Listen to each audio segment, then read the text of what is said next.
తెలంగాణలో పెట్టుబడులు పెట్టేందుకు మరో 2 కంపెనీలు ముందుకొచ్చినట్లు మంత్రి శ్రీధర్ బాబు తెలిపారు. శైవ గ్రూప్, తారనీస్ క్యాపిటల్స్ కంపెనీలు తెలంగాణలో 2125 కోట్ల రూపాయలతో పెట్టుబడులు పెడుతున్నాయని చెప్పారు. ఈ మేరకు మంత్రి శ్రీధర్ బాబు సమక్షంలో అవగాహన ఒప్పందం కుదుర్చుకున్నాయి.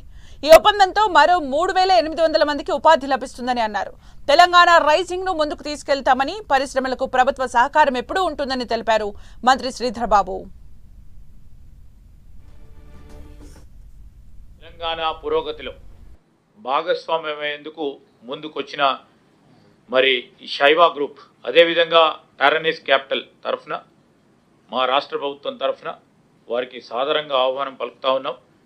ఈ ప్రయాణం మరో గొప్ప అడుగు వేయబోతా ఉన్నాం. క్రమంలో మీరు చూస్తూ ఉంటే 5020 మందికి ఉపాధి కలిగించే కార్యక్రమంతో 2000 పైచిలకు పెట్టుబడులు ఈరోజు వారు తీసుకొచ్చి మన రాష్ట్రంలో పెడతా ఉన్న సందర్భంలో రాష్ట్రానికి పెట్టుబడులు తీసుకొచ్చి తెలంగాణ యువతకు సంబంధించిన ఉద్యోగాలు కల్పించాలనే మా తపన, మా ఆలోచన, మా లక్ష్యం.